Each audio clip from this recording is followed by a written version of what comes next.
Hello students, मैं सुधा स्वागत करती हूँ आप सबका आपके अपने चैनल तैयारी ऑनलाइन में। आज हम डिस्कस करने जा रहे हैं वर्कशीट नंबर 53। आज का विषय है हिंदी। हिंदी में हम सॉल्व करेंगे दो बैलों की कथा और ये वर्कशीट है क्लास 9 का। वर्कशीट को सॉल्व करने से पहले बच्चों यहाँ आप अपना नाम लिखें और यहाँ आप अपने कक्षा अध्यापक का नाम लिखें। ये वर्कशीट है 9 नवंबर 2020 का। बच्चों, आज का जो वर्कशीट है दो बैलों की कथा, यह पुनरावृत्ति है। इससे पहले भी हमने दो बैलों की कथा पढ़ी थी और वर्कशीट में सॉल्व किया था। और ये आज का जो वर्कशीट है यह सिर्फ एक अभ्यास कार्य है ताकि आपको दो बैलों की कथा अच्छे से याद हो और आप उसे अच्छे से समझ भी सके। सबसे पहले तो आपको यह पता होना चाहिए कि दो बैलों की कथा किसकी लिखी हुई है। तो मुंशी प्रेमचंद जी की रचना है दो बैलों की कथा।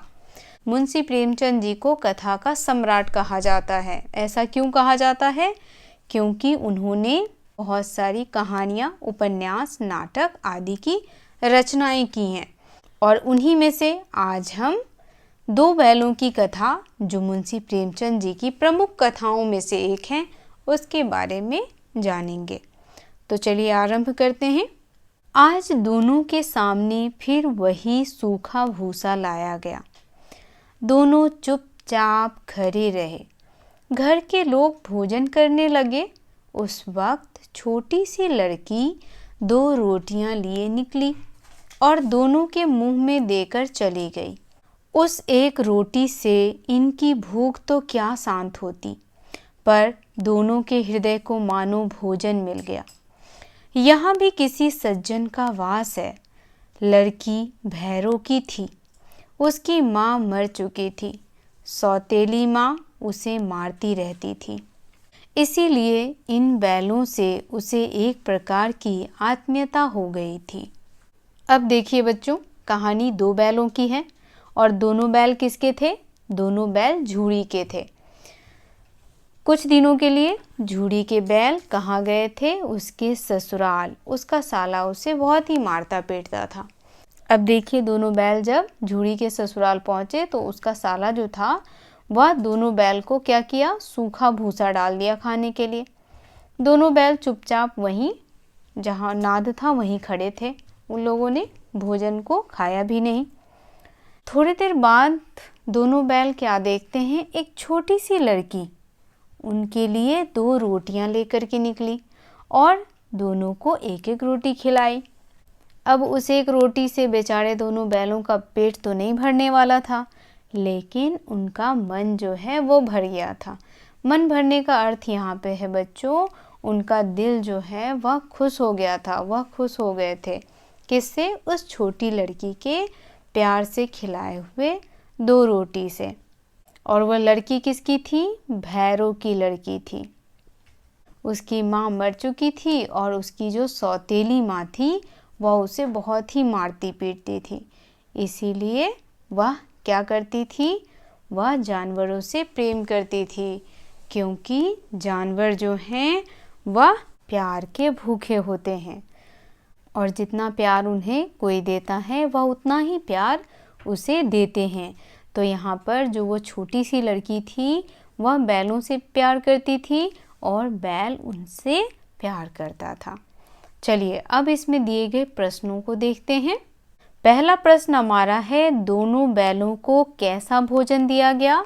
तो बच्चों, दोनों बैलों को कैसा भोजन दिया गया था? सूखा भूसा। तो यहाँ पे आप उत्तर लिखेंगे, दोनों बैलों को सूखा भूसा। उनका भोजन कैसा था? सूखा भूसा था। भूसा सूखा था, इसीलिए उन लोगों ने खाया भी नहीं। सूखा भूसा भोजन दिया गया था। ठीक है बच्चों, चलिए अब अगला प्रश्न देखते हैं।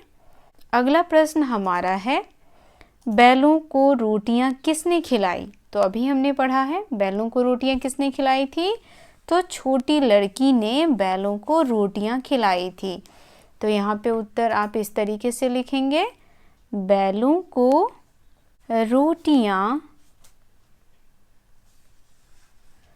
छोटी लड़की जो उनसे प्यार करती थी उसने खिलाई थी। तो छोटी लड़की ने खिलाई। ठीक है बच्चों। अगला प्रश्न हमारा है अगला प्रश्न है, उस एक रोटी से उनकी भूख तो क्या शांत होती, पर दोनों के हृदय को मानो भोजन मिल गया। इस वाक्य का आशय स्पष्ट कीजिए। अब देखिए, अभी हमने पढ़ा कि वह भूसा तो खाए नहीं थे, क्योंकि भूसा कैसा था, सूखा था। लेकिन वह छोटी प्यारी बच्ची जो उन दोनों बैलों के लिए 2 रोटी लाई थी, उसने उसे प्यार से खा लिया। अब 2 रोटी से तो दोनों का पेट भरने वाला नहीं था, लेकिन वह स्नेह से खिलाया गया था, इसीलिए वो दोनों खा लिए। अब देखिए, इसका उत्तर हम किस प्रकार लिखेंगे। तो देखिए बच्चों, प्रश्न संख्या 3 का उत्तर आप यहाँ से लिख सकते हैं। इस वाक्य का भाव यह है कि प्रेम और मोह से दोनों बैल तृप्त हो गए। जितना आवश्यक पेट के लिए भोजन होता है, उतना ही आवश्यक हृदय के लिए प्रेम होता है। तो ये उत्तर आप लिख सकते हैं। चलिए अगला प्रश्न देखते हैं। अगला प्रश्न हमारा है, छोटी लड़की के पिता का क्या नाम था। तो क्या नाम था बच्चों, भैरो। तो आप यहाँ लिखेंगे क्या, आप यहाँ इस प्रकार इसका उत्तर लिखेंगे, छोटी लड़की के पिता का नाम भैरो था। ठीक है बच्चों। तो प्रश्न संख्या 4 का उत्तर आप इस प्रकार लिखेंगे, उसके पिता का नाम भैरो था। अब अगला प्रश्न देखिए, लड़की को बैलों से आत्मीयता क्यों थी। अब क्यों थी बच्चों लड़की को बैलों से आत्मीयता, क्योंकि उसकी माँ सौतेली थी, वह उसे प्यार नहीं करती थी।